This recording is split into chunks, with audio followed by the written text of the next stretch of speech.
Chapter number 1 हमने कर लिया। वहां से सर कैसे क्वेश्चंस आएंगे, थ्योरी पूछी जाएगी। और चैप्टर नंबर 2 जो आज हम स्टार्ट करेंगे, यहां से हमें प्रैक्टिकल क्वेश्चंस पूछे जाएंगे।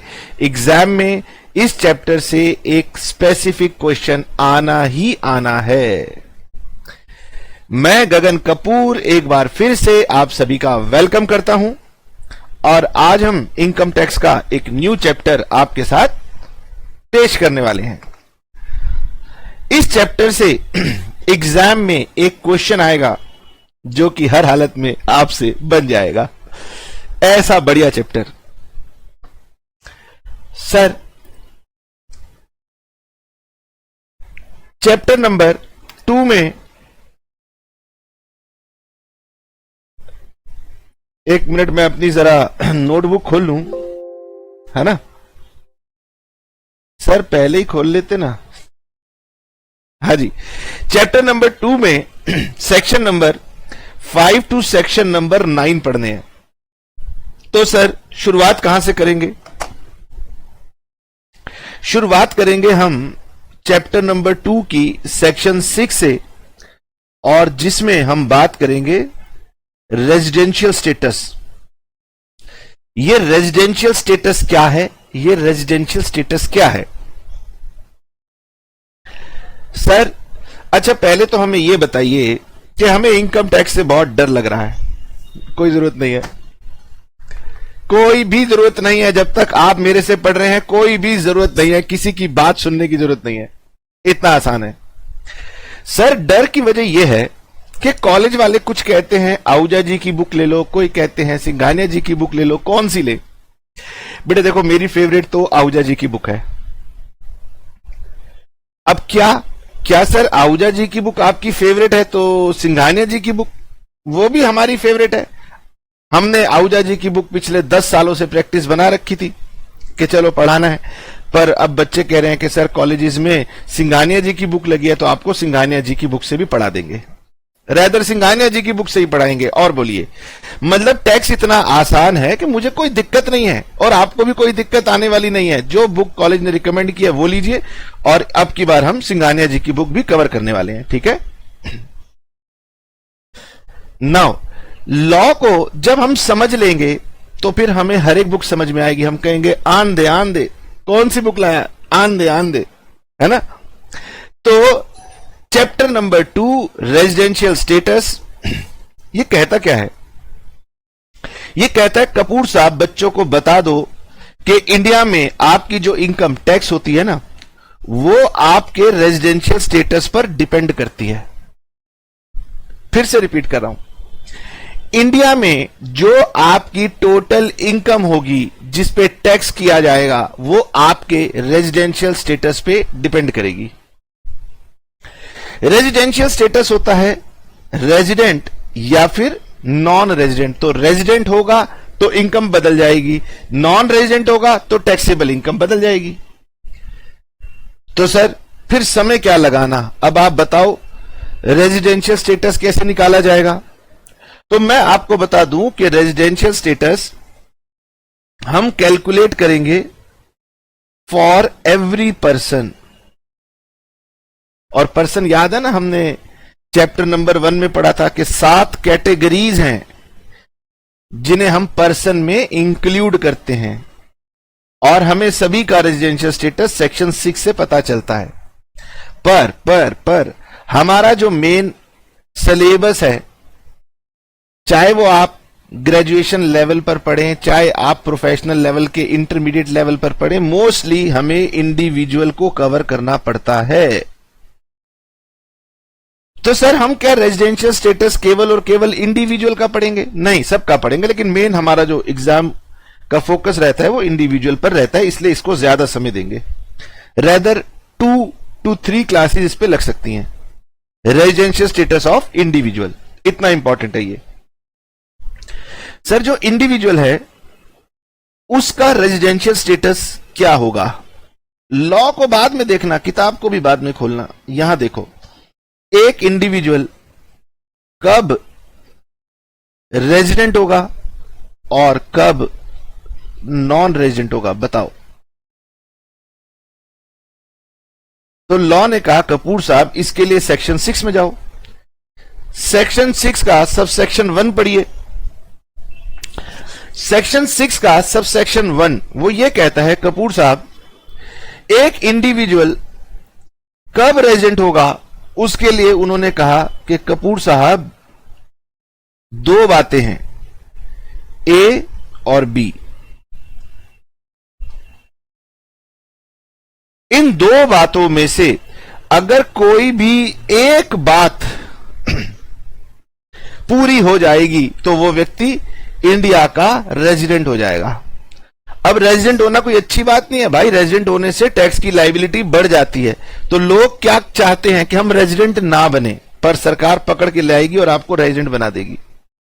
ठीक सर, एक बात बताओ, सरकार ये भी तो लिख सकती थी लॉ में, हालांकि अभी आपने हमें लॉ दिखाया नहीं, सरकार ये भी तो लिख सकती थी कि total income depends upon citizenship.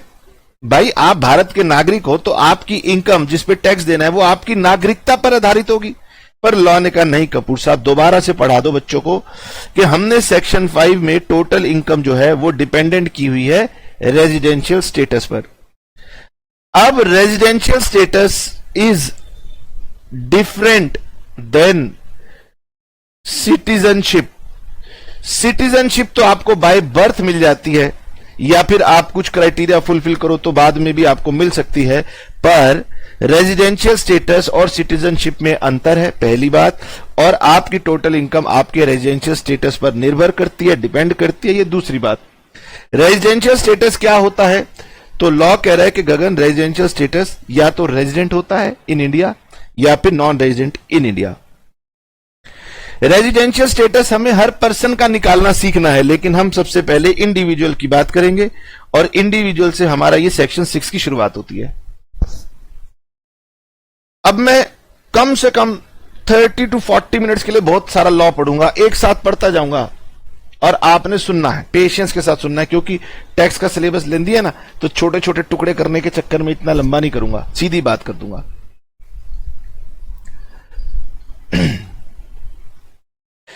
Individual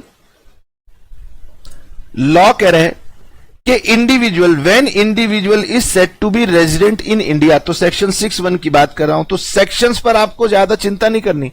मुझे लॉ याद रखने में सेक्शन से थोड़ी सी मदद मिलती है, इसलिए मैं सेक्शन वाइज चलता हूं, सेक्शन की बात करता हूं।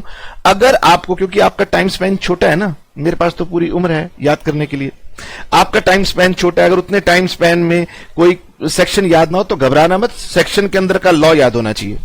लॉ क्या कहता है, इंडिविजुअल को कब रेजिडेंट कहा जाएगा, तो लॉ कहता है गगन इंडिविजुअल को रेजिडेंट तब कहा जाएगा अगर वो सेटिस्फाई कर दे any one of the following 2 conditions. तो आपने याद करनी है 2 कंडीशंस, और लिखा है कि 2 में से गगन कोई भी एक शर्त पूरी हो जाए तो रेजिडेंट बन जाएगा, और रेजिडेंट बन जाएगा तो सरकार को टैक्स ज्यादा मिलेगा, ये समझ लो।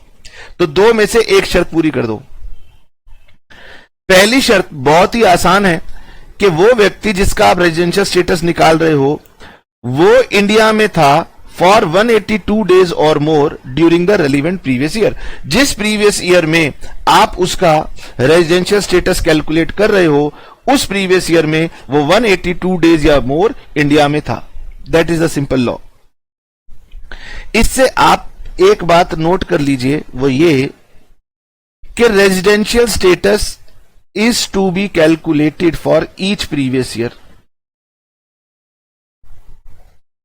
ऐसा नहीं है सिटीजनशिप की तरह के भाई एक बार जिस कंट्री में पैदा हो गए, सिटीजन बन गए, अब तो सारी उम्र सिटीजन ही रहने वाले हैं।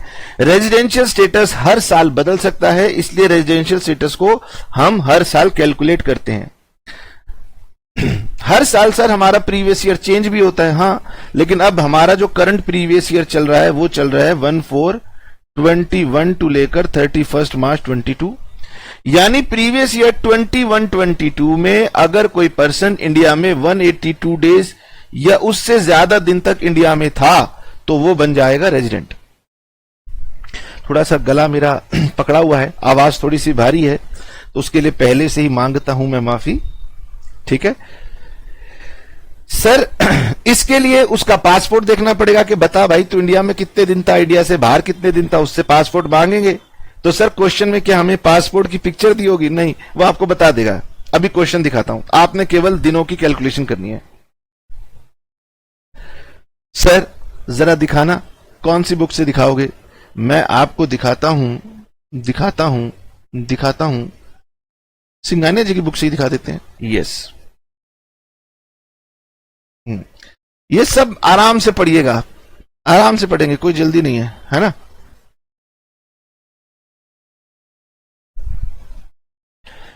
तो चलो सॉल्व वाला ही ले लेते हैं, क्या हो गया।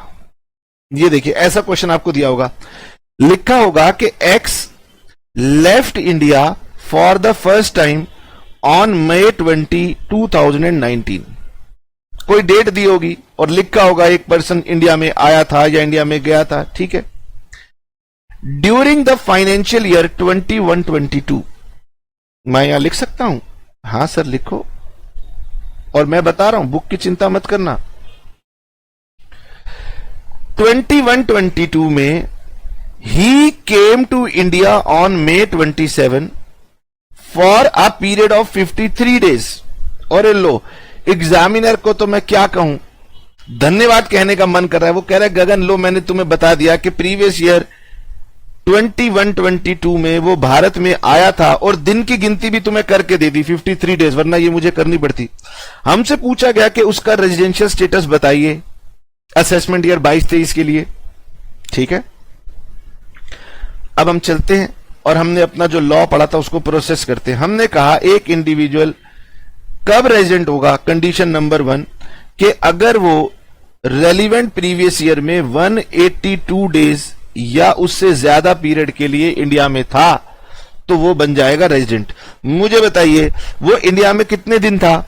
सर सिर्फ 53 डेज। तो क्या वो पहली कंडीशन को पूरी कर रहा है? नो सर, पहली वाली कंडीशन वो फुलफिल नहीं कर रहा, वो केवल 53 डेज तक ही इंडिया में था, इसीलिए पहली कंडीशन फुलफिल नहीं हुई। तो क्या वो नॉन रेजिडेंट हो गया? नहीं नहीं नहीं, अभी दूसरी कंडीशन भी चेक करनी है और दूसरी कंडीशन को ही समझाना है। आइए जी दूसरी कंडीशन को पढ़ते हैं। चलो सर पहले यही लिख के बता देता हूं, इसमें सस्पेंस का क्रिएट करना। दूसरी कंडीशन कहती है गगन अगर कोई व्यक्ति 182 डेज से ज्यादा या 182 डेज तक नहीं था तो फिर दूसरी कंडीशन पे आओ। दूसरी कंडीशन कहती है क्या वो व्यक्ति रेलिवेंट प्रीवियस ईयर में 60 डेज या उससे ज्यादा था? अरे सर अगर वो 60 डेज की कंडीशन चेक करना चाहता था तो फिर 182 डेज की कंडीशन क्यों डाली? अरे रुको ना, रुको, सुनो, पॉज दो, जल्दी मत करो, ये टैक्स है। लॉ कह रहे गगन रेलिवेंट प्रीवियस ईयर में अगर वो 60 डेज तक इंडिया में था या 60 डेज से ज्यादा था, नेचुरली 182 डेज से कम होगा क्योंकि वरना वो पहली कंडीशन में ही फंस जाता। तो लॉ कह रहे गगन इसके साथ में ना एक और चीज चेक करनी है। वो क्या? वो कहता है रेलिवेंट प्रीवियस ईयर के पीछे के 4 सालों में भी चेक करो कि क्या उन 4 सालों में, प्रीवियस ईयर से पीछे के 4 सालों में, क्या वो 365 डेज और मोर इंडिया में था। अगर ये दोनों कंडीशन फुलफिल हो जाएंगी तो हम कहेंगे बी नंबर कंडीशन फुलफिल हो जाएगी।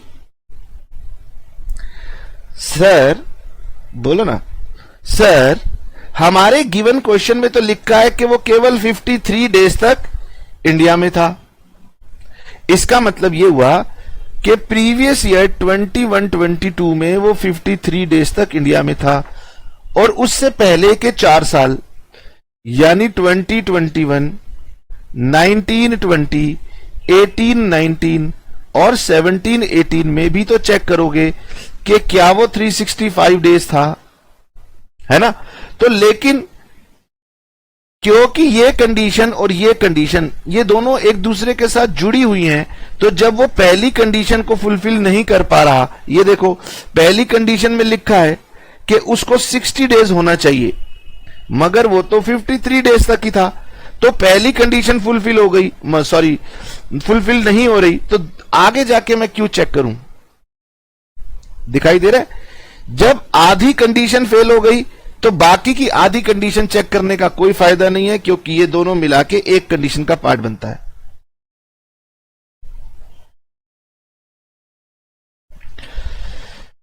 मैं इसको हटा देता हूं और आपको लॉ पढ़वाता हूं। अब लॉ आपके माइंड में आ चुका है, ज्यादा नहीं तो थोड़ा आ चुका है, बाकी का भी आ जाएगा।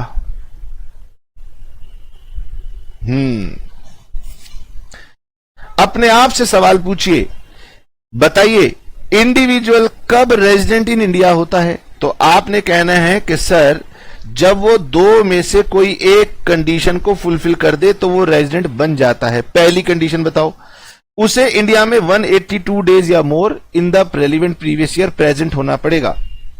ही is in India for 182 days और more during relevant previous year. याद कर लो, याद कर लो, याद कर लो। अभी ठीक है, 2-4 बार बोलोगे याद हो जाएगी। पहली कंडीशन एकदम सिंपल, इसमें केवल एक ही साल में उसकी प्रेजेंस को चेक किया जाता है और इजीली आंसर मिल जाता है। तो सर ये तो बहुत आसान है, इसको हटाओ, इसको साइड करो और आगे चलो। ठीक है जी। दूसरी कंडीशन ध्यान से देखना। दूसरी कंडीशन कहती है कि अगर पहली कंडीशन फुलफिल नहीं हुई तो दूसरी चेक करना। यहां लिखा है कि ही is in India for 60 days और मोर। वो 60 दिन या उससे ज्यादा था और नेचुरली 182 डेज से कम रहा होगा, तभी हम इस कंडीशन पे आए हैं। तो ही is in India for 60 days और मोर। इसका मतलब यह हुआ कि अगर ये मेरा प्रीवियस ईयर है तो पहले हैं 60 दिन। अगर वो 60 दिन भी इंडिया में नहीं है तो रेजिडेंट तो बन नहीं सकता। अगर 182 डेज या उससे ज्यादा है तो वो रेजिडेंट पहले ही हो चुका है। अब हम उन लोगों के लिए चेक कर रहे हैं जिनका पीरियड ईयर प्रीवियस ईयर में स्टे 60 डेज या उससे ज्यादा है लेकिन 182 डेज से कम है। उन लोगों की बात कर रहे हैं।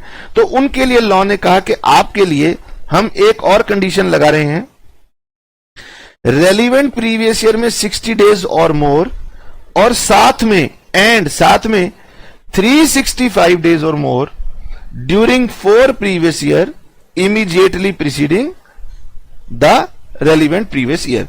इसका मतलब मेरा प्रीवियस ईयर है 21-22, तो 21-22 में 60 डेज या मोर, और इसके पीछे के 4 प्रीवियस ईयर में, इसका मतलब 20-21, 19-20, 18-19 और 17-18, इन 4 सालों में 365 डेज और मोर।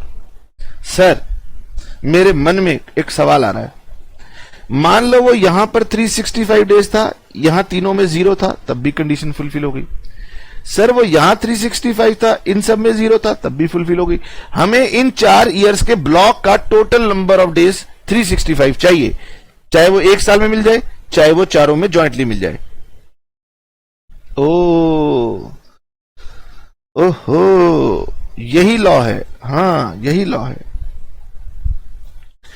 इसका मतलब एक पर्सन, जो कि इंडिविजुअल की बात कर रहा हूं, कब रेजिडेंट होगा? जब वो 2 में से कोई एक शर्त पूरी कर दे। पहली शर्त प्रीवियस ईयर में 182 डेज या मोर। इसके दिनों की गिनती अभी मैं सिखाऊंगा, पहले लॉ समझ लो। ठीक है, 182 डेज और मोर।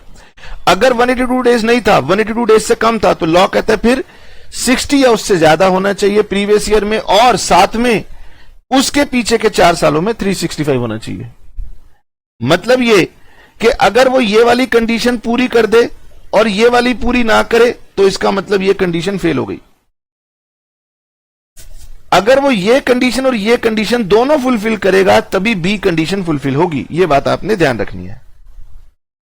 ओके सर, याद रहेगी।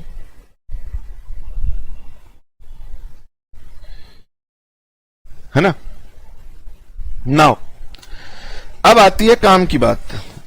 लॉ कहता है कि गगन, कुछ एक्सेप्शनल सिचुएशन है, कुछ एक्सेप्शनल सिचुएशन है जहां इस कंडीशन में रेलिवेंट प्रीवियस ईयर में 60 नहीं 182 डेज और 365 डेज ऐसे बदलाव होगा। मैंने कहा कुछ केसेस में 60 डेज की जगह 182 डेज रखा जाएगा।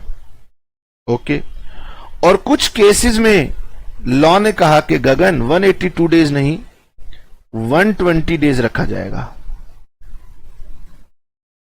यानी B condition 60 days plus 365 days in general होती है, बट कुछ एक्सेप्शनल केसेस में हम 182 प्लस 365 कर देते हैं। पहले मैं इसको पढ़ता हूं कि कौन से ऐसे एक्सेप्शनल सिचुएशन थे जहां पर गवर्नमेंट ने 60 डेज को 182 डेज में कन्वर्ट किया।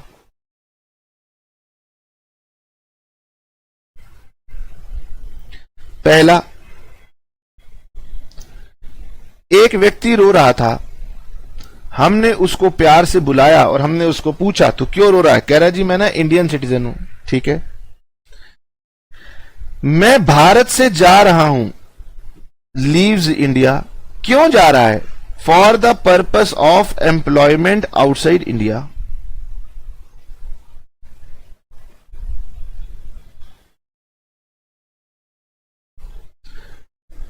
सरकार कह रही है कि गगन देखो, एक व्यक्ति फॉरेन में जा रहा है, भारत छोड़ के विदेश में जा रहा है।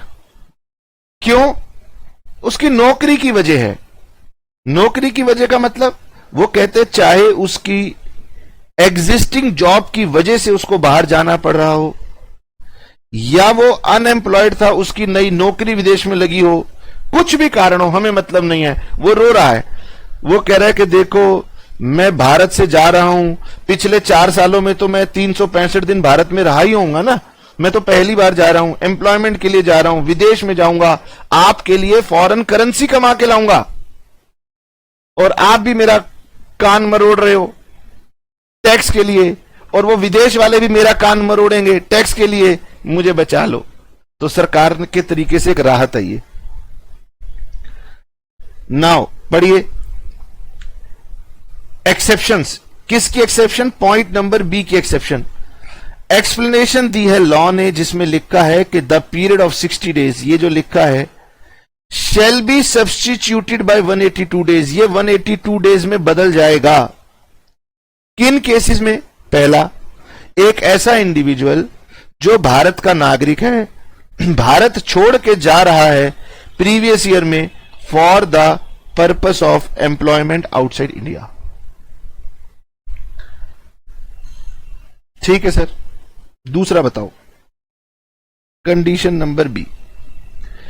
दूसरा भी रो रहा था, कहता है मैं भी इंडियन सिटीजन ही हूं। ओके, ठीक है, मैं भी भारत छोड़ के जा रहा हूं as a member of crew of Indian ship. वो कहता है दूसरा वो लोग हैं जो इंडियन शिप में as a crew member service दे रहे हैं। आपको पता है प्लेन तो फटाफट रफ्तार से उड़ता है और आपको डेस्टिनेशन पर पहुंचा देता है, पर जो वाटर में जो शिप चलता है उसकी रफ्तार ही क्या होती है? 30 kilometre per hour, 40 kilometre per hour, बस। तो समुद्र में ऐसे ही चलता रहता है, चलता रहता है, चलता रहता है, बहुत समय लगाता है। तो एक व्यक्ति जो कि भारत का सिटीजन हो, भारत की किसी शिप में क्रू मेंबर पे जॉब कर रहा हो, तो उसको भी सरकार ने एक राहत दे दी कि चलो भाई तेरे लिए भी हम 60 डेज वाली कंडीशन को रिमूव कर रहे हैं। कैसे? 182 डेज कर देंगे। ठीक है, अब मजेदार तीसरी कंडीशन, ध्यान से तीसरी कंडीशन पे बात करते हैं। तीसरी कंडीशन है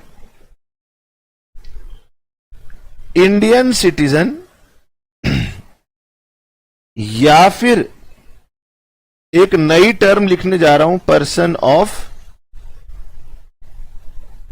इंडियन ओरिजिन। तो आप इसे पर्सन ऑफ इंडियन ओरिजिन ऐसे भी लिख सकते हो।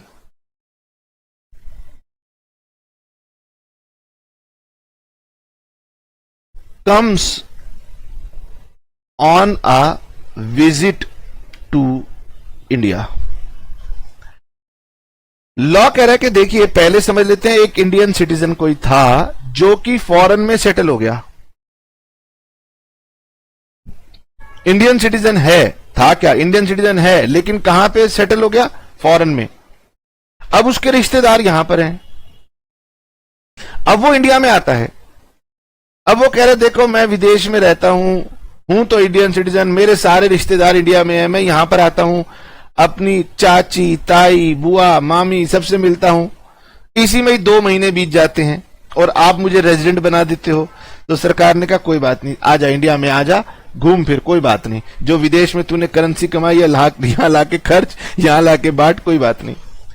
तो पहला लॉ बहुत सिंपल है, इंडियन सिटीजन जो कि विदेश में रहता है, इंडिया में घूमने आया है, तो उसको लॉ ने इसमें एक्सेप्शन में डाल दिया।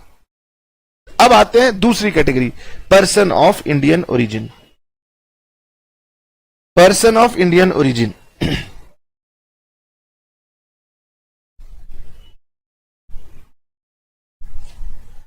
देखिए जी, एक बड़ी दुखद तारीख थी 15 अगस्त 1947, जिस दिन भारत का विभाजन हो गया, इंडिया का डिवीजन हो गया, भारत का विभाजन हो गया और यहां पर बन गई इंडिया और पाकिस्तान, 2 कंट्री में ये बदल गया, ठीक है। और बाद में फिर क्या हुआ, ये पाकिस्तान भी 2 हिस्सों में बट गया, पाकिस्तान और एक निकल के आया बांग्लादेश।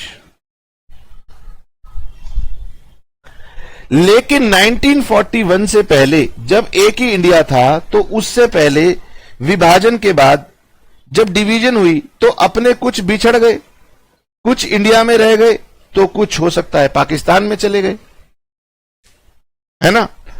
अब ऐसे लोग थे जो पहले भारत में, एक ही भारत में रहते थे, वो अलग हो गए, कुछ रिश्तेदार इंडिया में हैं, कुछ रिश्तेदार पाकिस्तान में हैं, कुछ रिश्तेदार बांग्लादेश में हो सकते हैं। इस तरह की एक कॉम्प्लिकेटेड सिचुएशन बन गई। अब ये लोग, हो सकता है कि जो पाकिस्तान में हो, कुछ रिश्तेदार इंडिया में हो, ये इंडिया में आ जाएं, या कुछ बांग्लादेश में है और कुछ इंडिया में है, ये आ जाएं, तो इनको भी गवर्नमेंट ने रिलैक्सेशन दे दी। तो लॉ ने कहा कि देखिए, अगर कोई पर्सन खुद इंडिया में बॉर्न हुआ था, कब, डिवीजन से पहले, अगर कोई पर्सन इंडिया में पैदा हुआ था, ठीक है, सर मैं इंडिया में पैदा नहीं हुआ था, डिवीजन से पहले पैदा नहीं हुआ था, सरकार कह रही है क्या तेरे पेरेंट्स, मदर और फादर, क्या वो 1947 की डिवीजन की डेट से पहले सिंगल इंडिया में पैदा हुए थे? हां या ना?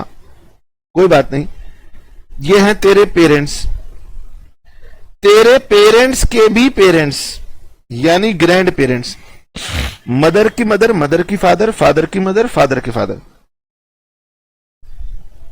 3 जनरेशन में से अगर कोई भी पर्सन इंडिया में पैदा हुआ था डिवीजन से पहले, तो वो व्यक्ति कहलाएगा पर्सन ऑफ इंडियन ओरिजिन। मतलब एक्स जो है वो लंदन में है, ठीक है, एक्स लंदन में है, एक्स कह रहा है कि मेरे जो ग्रैंड पेरेंट्स हैं वो अनडिवाइडेड इंडिया में बॉर्न हुए थे, एक्स के ग्रैंड पेरेंट्स अनडिवाइडेड इंडिया में बॉर्न हुए थे, तो एक्स बन जाएगा person of Indian origin. X खुद पैदा नहीं हुआ था, एक्स के ग्रैंड पेरेंट्स पैदा हुए थे, पर्सन ऑफ इंडियन। चलो सर मेरे ग्रैंड पेरेंट्स नहीं, एक्स कह रहे हैं मेरे ग्रैंड पेरेंट्स नहीं, मेरे पेरेंट्स मतलब मेरे मदर या मेरे फादर, इनमें से यदि कोई भी एनीवन अनडिवाइडेड इंडिया में बॉर्न हुआ था, तो भी एक्स बन जाएगा पर्सन ऑफ इंडियन ओरिजिन, ठीक है। सर एक्स खुद ही अनडिवाइडेड इंडिया में बॉर्न हुआ था, तो भी बन जाएगा पर्सन ऑफ इंडियन ओरिजिन। तो वो लोग जो खुद या जिनके पेरेंट्स या जिनके ग्रैंड पेरेंट्स अनडिवाइडेड इंडिया में पैदा हुए थे, उन्हें हम बोलते हैं पर्सन ऑफ इंडियन ओरिजिन। अगर वो विदेश में हैं और वो भारत में आते हैं, तो उनके ऊपर भी ये वाली कंडीशन 60 डेज वाली 182 डेज में बदल जाएगी। नटशेल में कहें तो केस नंबर ए, बी और सी में क्योंकि 60 डेज बदल के 182 डेज हो गया, तो यानी बी नंबर कंडीशन एक तरीके से इनइफेक्टिव हो गई। सिर्फ यही वाली कंडीशन अगर वो फुलफिल करेंगे तो ही वो रेजिडेंट बनेंगे, अदरवाइज वो रेजिडेंट नहीं बनेंगे। इतना भी कठिन नहीं है यार, ऐसी बातें मत करो, पढ़ो। पढ़िए जी। An individual is said to be resident in India if he satisfies any one of the following two conditions. Any one में पहली कंडीशन है 182 days or more in the relevant previous year. Simple, एक साल की condition है, किसी को कोई दिक्कत आती नहीं। दूसरी कंडीशन लॉ कह रहा है प्रीवियस ईयर में 60 या उससे ज्यादा डेज प्लस साथ में ही पीछे के 4 सालों में 365 डेज और उससे ज्यादा। दोनों में से कोई एक शर्त पूरी कर दो तो भी रेजिडेंट, दोनों पूरी कर दोगे तो भी रेजिडेंट। जरूरत क्या थी, हमें तो एक चाहिए। अगर दो पूरी कर रहे हो तो और अच्छी बात, लेकिन हमें तो एक चाहिए। सर ये कंडीशन पूरी हो गई तो भाई इसको देखने की जरूरत नहीं है, आप रेजिडेंट बन गए। दूसरा, सर ये कंडीशन तो पूरी नहीं हुई लेकिन ये पूरी हो गई तो आप रेजिडेंट बन गए। ठीक है। नाउ एक्सेप्शन मैंने आपको पढ़ा दी कि ये 60 डेज 182 डेज हो जाएंगे, यहां हट के 182 डेज हो जाएगा। लेकिन कब कब? इन 3 केस में। पहला, इंडिविजुअल सिटीजन ऑफ इंडिया होना चाहिए, भारत छोड़ के जा रहा है प्रीवियस ईयर में for employment outside India. Employment चाहे नई हो चाहे पुरानी हो, कोई फर्क नहीं है। Individual being citizen of India leaves India during the previous year as member of crew of Indian ship। याद कर लो, इसके लिए भी 182 डेज हो जाएंगे। तीसरा, सिटीजन ऑफ इंडिया या पर्सन ऑफ इंडियन ओरिजिन, 2 लोगों को ये छूट दी गई। हु बीइंग आउटसाइड इंडिया, क्योंकि अब विदेश में रहते हैं, comes on a visit to India. अगर आप भारत में घूमने के लिए आ रहे हो तो छोड़ देंगे, पैसा कमाने के लिए मत आना। Sir, who is person of Indian origin? Person is deemed to be of Indian origin if he or any of his parents or grandparents was born in undivided India. Grandparents में both maternal paternal दोनों तरीके के grandparents आ जाते हैं। Sir अब इस पर कुछ क्वेश्चन हो जाए ताकि ये पहले हमारे लॉ माइंड में सेट हो जाए यहां तक, फिर हम आगे बढ़ेंगे।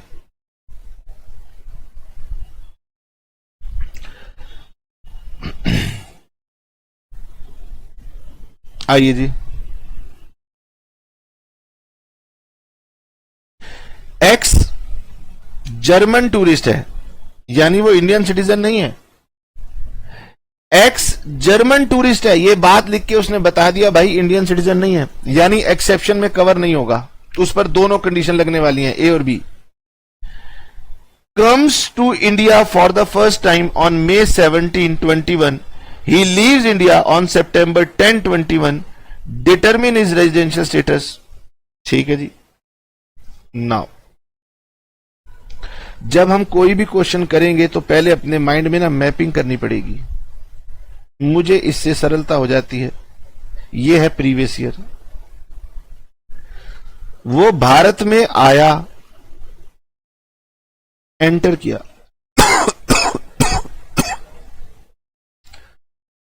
17/5/2021 को, और भारत से छोड़ के जा रहा है सितंबर 10, 21 को। ये भारत छोड़ के गया 10th of September 21। ठीक है, वो यहां से लेकर यहां तक कंटिन्यूअसली इंडिया में था। हालांकि इस बात से फर्क नहीं पड़ता कि वो कंटिन्यूअस था, वो बार बार आ रहा हो जा रहा हो, मुझे फर्क नहीं पड़ता। मुझे तो ये जानना है कि बताओ वो इंडिया में कितने दिन था। अब कैलकुलेशन करनी पड़ेगी। सर अप्रैल 21 नहीं था, मई 21, तो सर मई 21 को वो 17 तारीख को आया है, यानी वो 16 दिन तो इंडिया से बाहर था। 17th को वो इंडिया में आ गया। तो अब मुझे टाइम नहीं दिया, वो कितने बजे आया, टाइम नहीं दिया, तो मैं ये मानूंगा कि वो डे ऑफ एंट्री को भी इंडिया में था और डे ऑफ एग्जिट को भी इंडिया में था। ये हमारे लॉ में लिखा हुआ है कि भाई अपने फेवर की बात करो। यानी मई में होते हैं 31 डेज, 31 में से 16 डेज बाहर कर दो। आप कह सकते हो कि सर 16 दिन आपने बाहर कर दिया, लेकिन वो 17th को भी तो पूरा दिन भारत में नहीं था। तो क्योंकि क्वेश्चन कह रहा है भैया मैंने टाइम तुम्हें दिया नहीं, घंटे तुम्हें दिए नहीं, तो तुम मान के चलोगे 17 तारीख को वो इंडिया में था। Day of entrance and day of exit दोनों इंडिया में था, अगर टाइम मैंने घंटों में नहीं दिया। तो 31 में से 16 डेज माइनस कर दिया, 15 डेज। जून, जुलाई, अगस्त, सितंबर।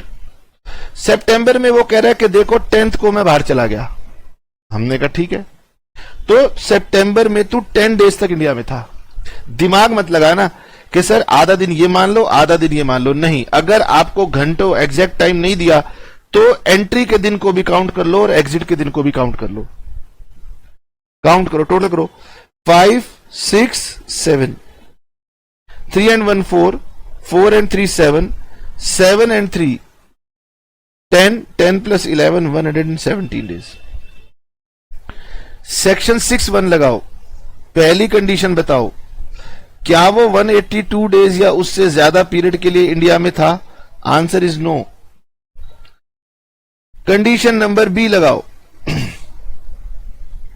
कंडीशन नंबर बी उन पर लगती है जो एक्सेप्शन में कवर नहीं होते। एक्सेप्शन में एक तो इंडियन सिटीजन कवर होते हैं, तो ये इंडियन सिटीजन नहीं है। दूसरा person of Indian origin cover होते हैं, ये वो भी नहीं है। तो इसका मतलब बी कंडीशन इस पे एप्लीकेबल होने वाली है। बी कंडीशन कह रही थी कि 21-22 में 60 डेज से ज्यादा होना चाहिए, तो ठीक है 117 दिन है, प्लस उसके पीछे के 4 सालों में भी 365 होना चाहिए। और यहां पर लिखा है कि वो भारत में पहली बार आया था मई 17 को।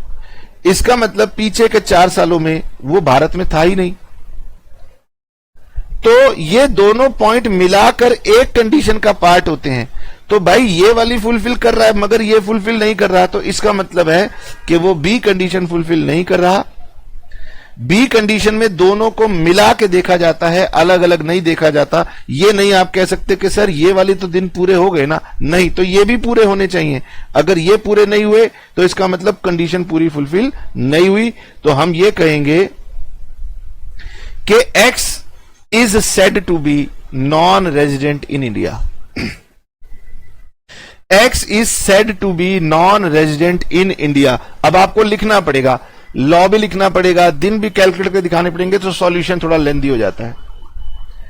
Sir, does it makes any difference if he comes to India on a business trip और if he is an Indian citizen? भाई कोई भी फर्क नहीं पड़ने वाला था, कोई भी फर्क नहीं पड़ने वाला था कि वो बिजनेस ट्रिप के लिए आता तो भी कोई फर्क नहीं पड़ने वाला। अगर वो इंडियन सिटीजन होता तो भी कोई फर्क नहीं पड़ने वाला था, तब भी उसका स्टेटस क्या आता? नॉन रेजिडेंट ही आने वाला था। Okay sir.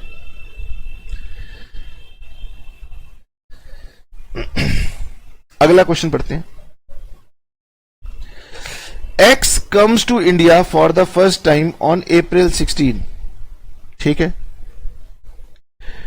During his stay in India up to October 5, अक्टूबर 5 को वो भारत में रहा, फिर चला गया, ठीक है। He stays in India up to April 10, 2021 and thereafter remains in Chennai till his departure from India.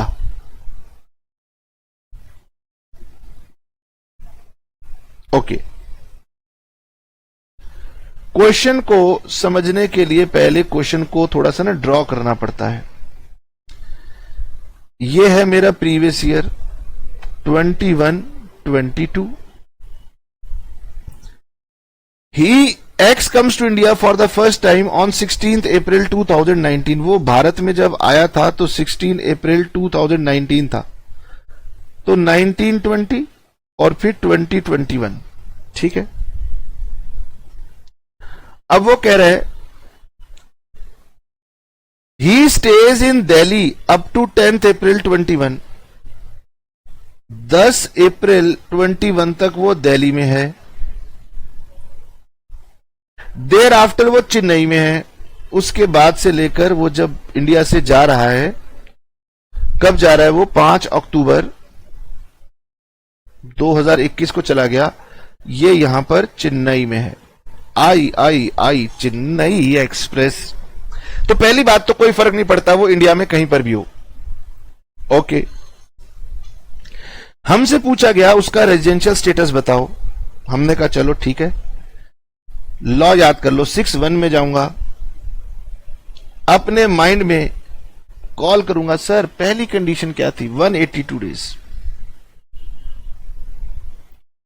Previous year 21-22 मेरा रेलिवेंट प्रीवियस ईयर है, 182 डेज और मोर, तो भाई काउंटिंग करनी पड़ेगी।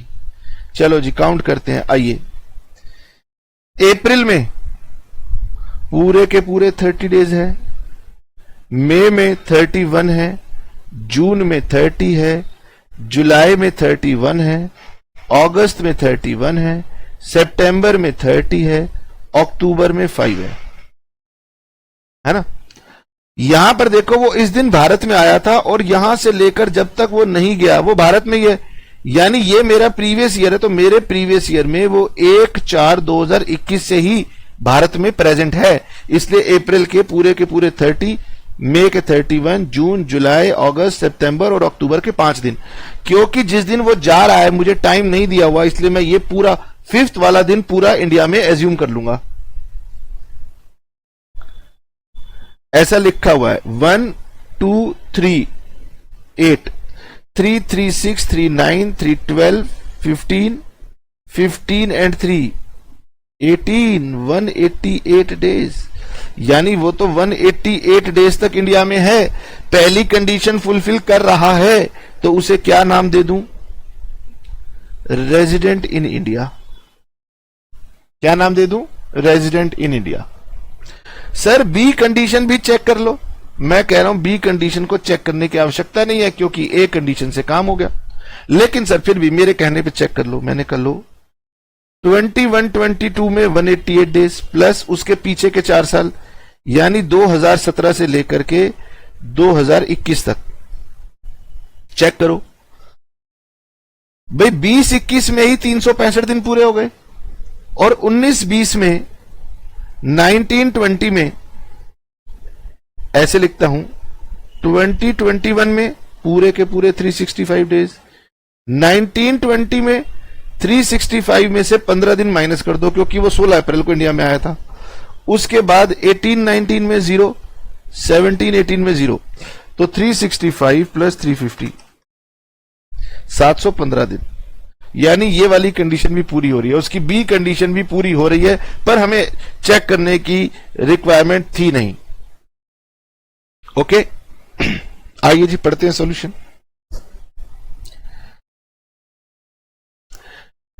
During the previous year x was in India for 188 days. बस ये days की कैलकुलेशन आपको सीखनी है और डेज की कैलकुलेशन में एक ही रूल है कि जिस दिन इंडिया में आया वो भी काउंट कर लो, जिस दिन इंडिया से गया वो भी काउंट कर लो। ठीक है। He is in India for 182 days और more during the previous year, therefore he satisfies condition 1 and he becomes resident in India. अभी आपने यहां तक पढ़ना है, इसके आगे नहीं पढ़ना। समझ रहे हो? समझ रहे हो? समझ रहे हो? समझ रहे हो? मेरा मतलब यह है कि आप मेरा लॉ जो मैं समझाना चाह रहा था वो आप समझ गए हो। आइए जी, इतना आप समझ गए हो जितना आपकी स्क्रीन के ऊपर दिखाई दे रहा है। Okay. When an individual is said to be resident in India, याद कर लो, आज की क्लास में ये पॉइंट आपको याद हो जाना चाहिए, छोटा सा है। आपको हर क्वेश्चन में पहले तो लॉ बताना पड़ेगा कि लॉ ये है और इसने ये लॉ पूरा किया इसीलिए रेजिडेंट बना। तो लॉ क्या है? He must be in India for 182 days और मोर ड्यूरिंग प्रीवियस ईयर। दूसरा, प्रीवियस ईयर में 60 डेज या उससे ज्यादा और उसके पीछे के 4 सालों में 365 डेज से ज्यादा। और ये दोनों मैंने एक बॉक्स में इसलिए डाला, ये एक सिंगल कंडीशन है। ठीक है। फिर आपने याद यह करना है कि कुछ एक्सेप्शंस हैं। इंडियन सिटीजन एम्प्लॉयमेंट के लिए जाएगा बाहर तो उसके लिए बी कंडीशन इनइफेक्टिव हो जाएगी क्योंकि 60 डेज की जगह 182 डेज लग जाएगा। सिटीजन ऑफ इंडिया इंडिया छोड़ के जा रहा है as a member of crew of ship, कौन सी? इंडियन, तो भी ये 60 की जगह 182 डेज हो जाएगा, यानी बी कंडीशन बिल्कुल इनइफेक्टिव हो जाएगी। तीसरा, इंडियन सिटीजन या फिर person of Indian origin who comes on visit to India, जो विदेश में सेटल हो चुके हैं, भारत में भ्रमण के लिए आएंगे, तो उन पे ये कंडीशन लगेगी। सर बिजनेस ट्रिप के लिए आएंगे तो एक्सेप्शन नहीं मिलेगी। Sir person of Indian origin कौन है? पर्सन ऑफ इंडियन ओरिजिन मतलब जो पर्सन खुद अनडिवाइडेड इंडिया में पैदा हुआ हो, अब विदेश में हो, या फिर वो व्यक्ति विदेश में है लेकिन उसके पेरेंट्स अनडिवाइडेड इंडिया में पैदा हुए थे, या उसके ग्रैंड पेरेंट्स अनडिवाइडेड इंडिया पैदा हुए थे। ग्रैंड पेरेंट्स में मैटरनल पैटर्नल दोनों साइड के ग्रैंड पेरेंट्स आते हैं। ठीक है, यहां तक आपने सीख लिया। अब जाते जाते बात अभी खत्म नहीं हुई है ना। कभी आपको लग रहा हो सर हमने तो बहुत लॉ सीख लिया, तो बच्चे ये इनकम टैक्स है ना, इससे घबराना भी नहीं है और इससे इतनी जल्दी भागना भी नहीं है।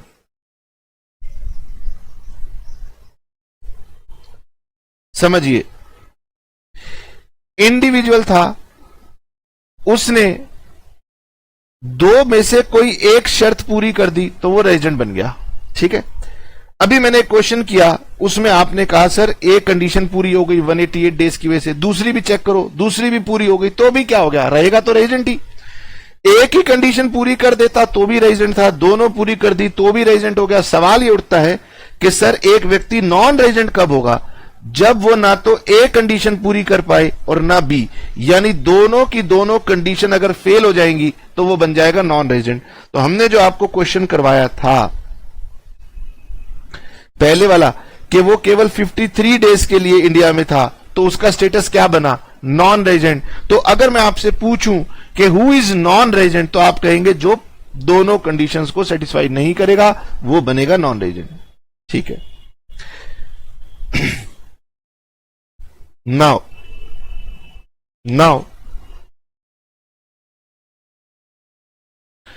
इंडिविजुअल है, दोनों में से कोई एक कंडीशन पूरी करेगा तो रेजिडेंट बन जाएगा। लेकिन रेजिडेंट बनने के बाद काम खत्म नहीं होता, अभी और आगे फर्दर लॉ है सेक्शन 66 का, वो भी चेक करना पड़ेगा। लेकिन उससे पहले लॉ ने एक और पॉइंट डाल दिया, उसको भी हमें पढ़ना पड़ेगा। ये हमारा लास्ट ईयर में न्यू लॉ आया है। इस न्यू लॉ में लॉ ने एक बात लिखी है, जाते जाते इसको भी पढ़ लो, तब जाके हमारा सेक्शन 6(1) कंप्लीट हो जाएगा। पढ़िए जी, सॉरी। अब ये न्यू एक्सेप्शन हमारी लास्ट ईयर से ऐड हुई है। इसमें लिखा है कि कपूर साहब, ये जो 60 डेज का पीरियड आप ऊपर सेकंड कंडीशन में पढ़ रहे थे, उसकी जगह 182 डेज लगाना। कब? In case of citizen of India और in case of person of Indian origin. ये जो लोग हैं ना, सिटीजन ऑफ इंडिया और person of Indian origin, law को इनसे तकलीफ हो रही थी और लॉ को जल्दी समझ में आया कि क्या तकलीफ हो रही है। पढ़िए, कहता है कि ये लोग जो भारत से बाहर रहते हैं और जो भारत में विजिट करने आते हैं, लॉ ने कहा यार ये विजिट करने के नाम पर ना भारत में पैसा कमा जाते हैं और इनसे टैक्स मांगो तो ये कहते हैं जी हमारे पे तो बी कंडीशन एप्लीकेबल ही नहीं है, हम तो 182 डेज तक इंडिया में रहेंगे ही नहीं, बाहर चले जाएंगे। यानी एक इंडियन सिटीजन सिंगापुर में मान लीजिए सेटल हो गया है, उसको यह बात समझ में आ गई कि भाई इंडिया में जाना है ना तो 182 डेज से पहले वापिस आ जाना है। भारत सरकार पूछे तो कह देना भाई यार मैं तो वहां गया था, बस विजिट करने गया था। सरकार कह रही है इसकी विजिट में एक झोल है, इंडिया में सस्ती लेबर की वजह से ये कुछ ना कुछ कमाई करने के लिए भारत में आता है और मुझे झूठ बोलता है। अब सरकार की प्रॉब्लम है, सरकार को लग रहा है कि भाई कुछ लोग मेरे से झूठ बोल रहे हैं। कौन लोग झूठ बोल रहे हैं? वो इंडियन सिटीजन या वो पर्सन ऑफ इंडियन ओरिजिन जो विदेश में रहते हैं और ये कहते हैं भारत में विजिट करने आए। सरकार समझ गई कि भाई इंडिया में क्योंकि लेबर सस्ती है, एम्प्लॉयमेंट के नाम पर यहां पर आ जाओ, कॉल सेंटर लगा लो, कंट्रोल कर लो, बहुत झमेले हैं, मैं उसकी डिटेल में नहीं जाना चाहता। तो लॉ ने कहा भाई कुछ लोग हमारे साथ झूठ बोल रहे हैं। तो लॉ ने कहा कि भाई ऐसा है सिटीजन ऑफ इंडिया या फिर जो person of Indian origin foreign में रहते हैं, अगर वो भारत में आएंगे, इंडिया में आएंगे, तो उनके लिए डेज कम कर दिए जाएं, उनके लिए डेज 120 कर दिए जाएं। ऐसा लॉ ने सोचा कि 120 डेज कर दिए जाएं। तो जो जेन्युइन लोग थे वो रोने लगे, वो कह रहे भाई हमारी क्या गलती है, गलती वो कर रहे हैं, सजा हमें मिल रही है, हमारे को आप 182 डेज लगा रहे हो। तो सरकार ने कहा यार एक काम करते हैं, सरकार ने इसके साथ में एक कंडीशन जोड़ दी, अगर उनकी total income other than foreign sources 15 lakh रुपए से ज्यादा है, तो फिर उनके लिए 182 डेज नहीं 120 डेज की कंडीशन रहेगी। पढ़िए, पहले पढ़ लो। 60 डेज का पीरियड 120 डेज से चेंज होगा, 182 डेज से चेंज नहीं होगा। कब? In case of citizen of India, in case of person of Indian origin, total income other than income from foreign sources, विदेश में होने वाली आय को यदि छोड़ दें, अगर वो 15 लाख रुपए से ज्यादा है प्रीवियस ईयर में, तो उसके 60 डेज 120 डेज से सब्स्टिट्यूट होंगे। सर इन दोनों कंडीशन को अगर मैं पढ़ूं तो यहां भी सिटीजन ऑफ इंडिया है, पर्सन ऑफ इंडियन ओरिजिन है, लेकिन उस केस में डेज सब्स्टिट्यूट हो रहे हैं 182। हां, यहां पर भी सिटीजन ऑफ इंडिया है, पर्सन ऑफ इंडियन ओरिजिन है, लेकिन डेज सब्स्टिट्यूट हो रहे हैं 120। हां, फर्क क्या है?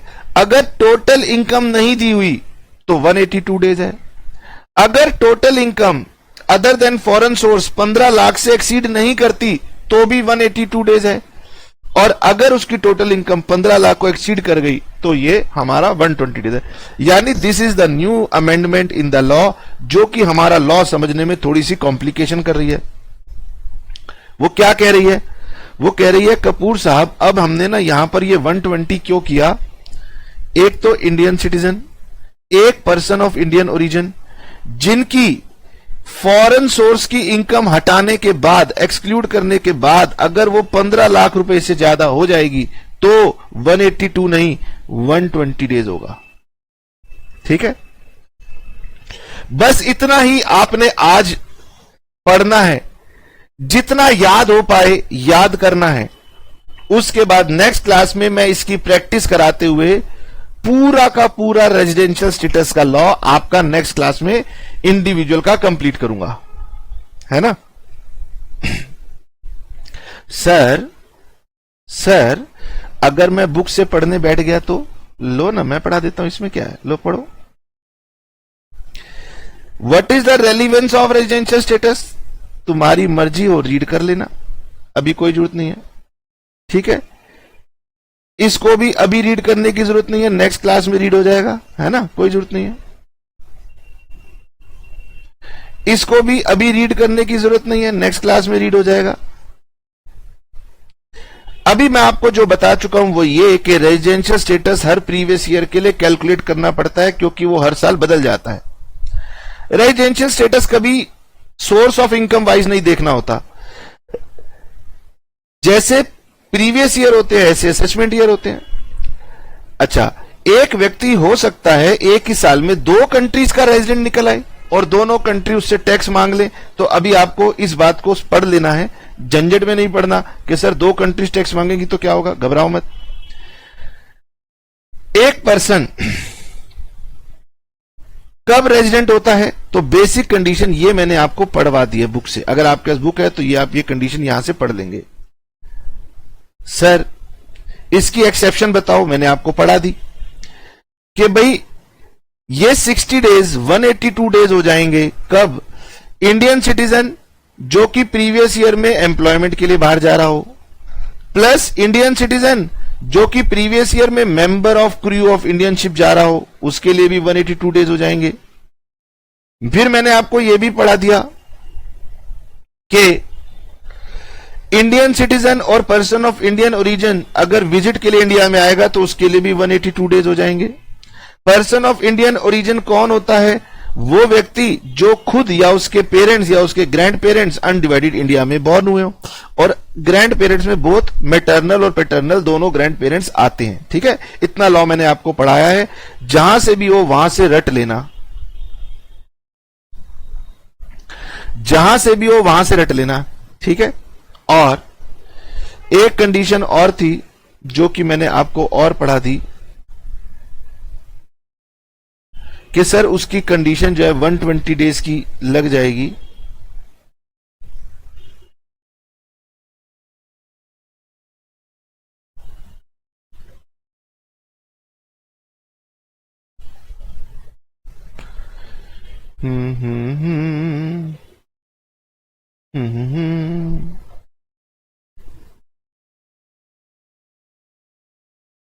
चलो कोई बात नहीं, आप अभी उसको याद कर लीजिए और नेक्स्ट क्लास में हम इस रेजिडेंशियल टेस्ट को, थोड़ा सा लेंदी होता है, कंप्लीट करेंगे।